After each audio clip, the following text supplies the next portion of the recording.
Hey guys, welcome back to Yu-Gi-Oh! Everything. My name is Pete, and welcome back to the channel for another great video here. Today we are reviewing episode 29 of Yu-Gi-Oh! 7's called Training Camp Sushi Duel. And if you're wondering, and you've listened to these reviews before, and you're wondering why Dylan is not doing it and who the hell this Pete guy is, yeah, Dylan asked me if I had the time this week to do it. He's very busy with work, so I was more than happy to step in because I didn't want you guys to kind of miss a review, considering this was such a loaded episode with a lot of foreshadowing going forward for this arc. I cannot wait to talk to you guys about it, so let's just jump into it right away. The episode has, the duel itself, is okay. You have a new character in Galient. You have, a character in Ranze that has never dueled. You don't see a lot, especially lately, of Romin and Rennosuke.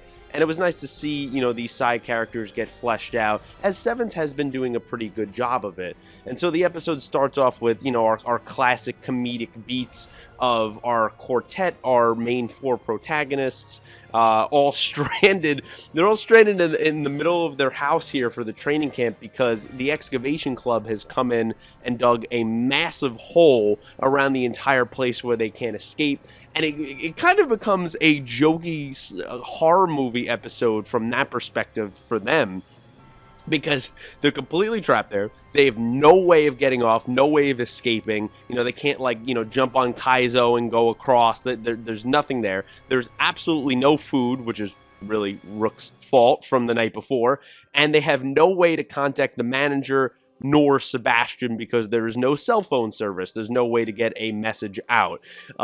So it turned into a little bit of a horror movie there at the beginning of the episode, but it was comedic, and I thought that was really funny.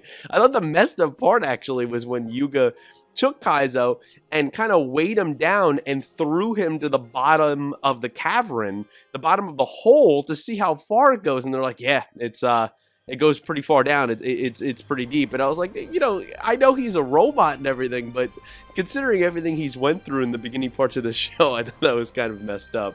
And he was rightfully so angry. But they send him out to go get the manager and Sebastian, and we'll get more into that in a little bit of kind of the B storyline going on this episode, besides the comedy of all the rest of them kind of slowly dying and becoming zombie-like throughout the episode, and Rook just mindlessly saying duel, and Gakuto was suffering as well, but he was doing it in a very stoic, professional way, and the rest of them were just suffering in their own little ways. So I thought that was really funny. But the meat of the episode, let's get to it, which is when Romin and Rennosuke are kind of acting like super beings, kind of like the Flash, and they're just sprinting through the forest to get to Gakuto after they kind of completed their student council work, which he assigned them to do. I thought it was a pretty interesting conversation. They have a moment where they're talking about how, Gakuto has been, he left in the work, he's been spending a lot of time with Yugioh and with rush duels, and he seems to be getting a joy out of that, is kind of what Rennosuke says, and saying that it seems that it's changing him. And at first you think about it, and it's like, oh, it seems like it's changing him for the better, that there is ways that they like there, and I totally agree on that, but I also think they don't like the way that he is changing in terms of, he seems to be neglecting his student council president responsibilities. And we see how serious that was all the way back in episode 4 of why that was, an issue, how much responsibility Gakuto has, all the way up to repairing the roof of the school. And Rennosuke, points out, that it can't just be all on Gakuto. It also has to do, with Oda Yuga as well, is what Yuga's influence has. And Ron's kind of, lashes out at that statement and seems to be, going all, the weird influence that he's having, and takes all these shots of what Yuga is like in school. But the funny thing is, if you're watching, those, little cartoon scenes, and I like the little different animation style they show there, is she very knows every detail. She's very detail oriented in describing those scenes, which, Rennosuke picks up immediately. You start seeing her blush, and she goes, I totally don't have an observation diary of him at all, which, clearly she does. And she has a little crush, which is kind of the first serious hint outside of, a Kaizo, Roman thing of kind of romance of a crush in the show. So I thought that was funny. I thought it was an interesting way that they dealt with it in the little kind of cartoony, different animation style flashbacks that they had there. I thought that was really well done and really interesting. And it also creates the reason why Ranze gets involved. It wasn't just for Gakuto and for her school. It was for Yugioh, too, if he is possibly in danger. That's what she was concerned about when they get up to Galient, when they run into him and his two kind of cohort workers there. So don't know how that's going to play out going forward, but interesting moment there of her loyalties and her affection towards Yugioh, and maybe the loyalties of both of them. Now what we see at the end of the episode, their loyalties towards Gakuto, towards the school, towards, 7th Goha Elementary, and where they kind of stand going forward there. So it ended up being a lot more important scene than you would think it would be. So the duel happens, and you get at the beginning there, they're looking for some ore that they are digging for throughout the entire thing. They blocked off, it was, Galient's idea to kind of block off the training camp, not be interfered there. But they're out here looking for something, and they say for the Great One, and we later, even though they don't say the name and they don't show the picture, we see the silhouette of Asana. So we know this guy works for her. Now, is he the guy that was in, kind of one of those shadowy figures? It's obviously not the bird pigeon guy, so was it the other guy on the ground? That remains to be seen. It's not 100% confirmed right now. I would think, in the way they're introducing him, that it definitely was him, but that's not 100% certain. So we'll have to see going forward. But we definitely know he works for this crew. And this Machine Cavalry Duel Club has a lot of influence, it seems, in the area. They're well known. People know about kind of their seemingly nefarious intentions or what they are going for. And it's introduced more in kind of Rennosuke's kind of backstory of what happened. So they run across them in the woods.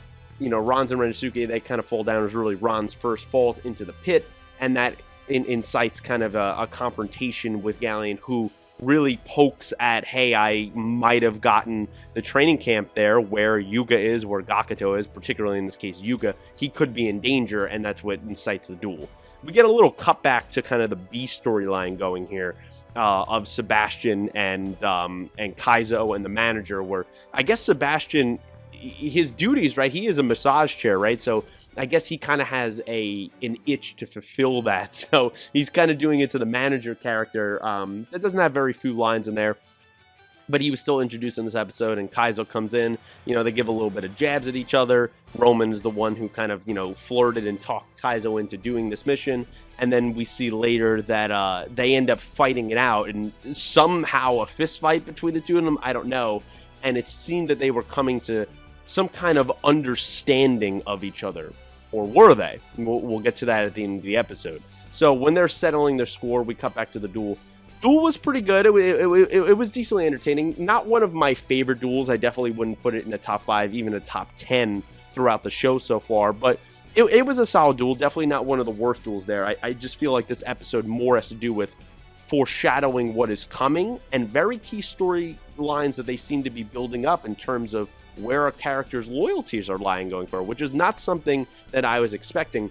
A little shout out, though, that they use a rush card in here talking about flipping the table. And I thought that might have been a little kind of, I don't know, flashback or nod to like an old card that I remember. It's probably in other Yu-Gi-Oh shows, and you guys could tell me down below, but I remember it specifically in GX when, not too long ago when I did a Legacy review, which I also do on this channel if you want to check them out, of the original trilogy. Not too long ago when I did that, Hayato's father in that used a card called Flipping the Table, and we kind of get the Rush Duel version of that. It didn't have exactly the exact same effects, but pretty similar in kind of turning the game on its head and changing monsters' positions or getting rid of them altogether. And that set up, his ace card, the Mandrill there, which I thought had some cool effects of being able to change cards to, face down cards to face up positions and changing them to 0 attack. And it leaves them obviously open for a complete vulnerable situation where he can, Galient can kind of go to work and take out Ranze as he did in this duel. She has an interesting duel style, I would say, Ranze. of kind of like an old, like imperial kind of like, it's like, you know, old Japanese music. It's very stylized in the way of, it feels more samurai-like.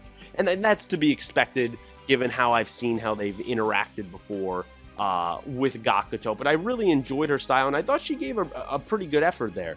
I actually wasn't under the impression that they were necessarily brother and sister, and maybe I missed or forgot that detail, but knowing that they're brother and sister, knowing they're twins, and knowing that Ranze, I guess, is the one that's a little bit older, is a little detail that happened in this episode as well, and kind of the relationship they have between the two of them, from Rennosuke knowing that Ranze has some kind of crush there on Yugioh, to how tough she is and how good of a duelist she can be, and I'm assuming at some point we will get his kind of dueling capabilities going forward. But when the duel happens, and for a second, it looked like Galient was going to totally lose, and I go, you know, that is not the way I thought this was going to go. And right before the duel turns on its head again, and he sets up his victory, which he ultimately wins, he kind of explains, because he says, oh, you know, you've earned it because of how hard you've pushed me in this duel. He explains the mission of the Machine Cavalry Duel Club from Goha 6 Elementary.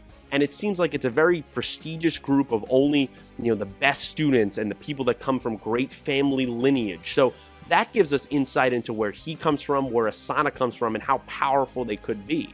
Do they have deep connections and links within Goha Corporation itself? Maybe. They seem to have some kind of links, I would say, to at least wealthy, prominent families inside of Goha City. So that was a little nugget that they dropped there right before he kind of finished Ranze off and completely annihilated her, as he said. But they talked about unearthing the old style of dueling and the history of it. So and that speaks to, okay, they want to eliminate rush duels, right? Because it's the new thing. It's the new kid on the block, and they don't have any respect for it because maybe it breaks the traditions of the old style of master dueling or something like that.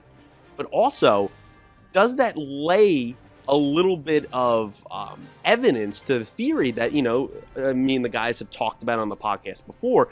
Are we going to come back to the Dinosaur Club and those fossils of what seemed to be like those 7 dragons that they had there, or 7 monsters that could be going forward? Is that some of the things they're unearthing? Is that what they need the ore for, maybe to activate something going forward?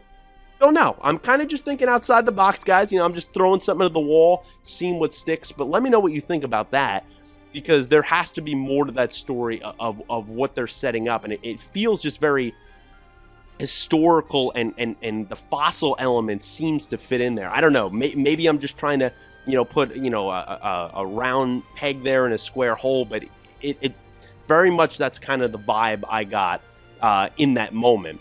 And when Ranze loses, ultimately, you would think that Galient would be very disrespectful to her and dismiss her, but he says, actually, you deserve a Goha, you know, hexagon medal, the hexagonal medal, and then invites the two of them to join the Machine Cavalry Club. So where do their loyalties in Ranze and Rennosuke lie at the end of this episode? And a masterful job as they grab hands of Galient and Asana, maybe taking 2 of the members away from our Rush Duels crew and slowly picking away with that. So I thought that was the most fascinating and unexpected thing in the episode. Let me know what you guys thought of that. I thought that was absolutely incredible. And it leads up to the end where, you know, they're rescued, quote unquote, there by the Machine Cavalry Duel Club, which set it up in the first place. They feed them. You're making our quartet here very comfortable. And they even say, like, oh, you guys aren't as bad as we've heard before. And that is playing right into the hand of our antagonist. It's masterfully set up by Asana and Galient and the rest of this crew. And I cannot wait to see what kind of dark, shadowy moments they have going forward. There was actually even a card, a Rush Duel card, that Galient used about, like, incoming darkness or something. I believe it was like a spell or trap card. But that, it's an actual card, obviously, but that, I think, also foreshadows in the story this incoming foreshadowing darkness that is going to descend on our main characters. And the final point, guys, is when we jump back to our B storyline and Sebastian and Kaizo have their fight and the manager's there. Kaizo has this look where he seems like, oh, you know, I understand each other now. We've both been through a lot. He gets this very evil look, and then it gives us our last shot of our quartet with red eyes and evil. And I'm assuming that that foreshadows that Kaizo is completely lying in this situation to Sebastian, and he really means to get revenge, and he's going to get revenge, I think, via his group. You know, they always use him and need his help, and now he's going to use them for their help in his revenge, I think, against Sebastian. So I thought that was a little funny, evil bit there at the end. But guys, let me know what you thought of this episode down below. A lot to talk about, really, outside of the dueling of this episode. We got a couple nods there to some old cards and flipping the table, and you know, we got a foreshadowing of some, you know, coming darkness that is going on with Asana and the Machine Cavalry Club, and the masterful job her and Galient set up in kind of lulling our protagonist into a false sense of security. I thought it was a great episode. Really enjoyed it. Let me know what you thought down below, guys. As always, stay tuned to the channel. We do a 7s Up podcast to talk more about this episode every Wednesday, usually 8 p.m. Eastern Standard Time. It'll probably be more like 8:30, 9 o'clock Eastern Standard Time, knowing us. But yes, join us, please, if you want to talk more 7s this week on Wednesday to talk about episode 29 of 7s, Training Camp, Sushi Duel. I love you all. I will talk to you down below. And until next time, thanks for watching.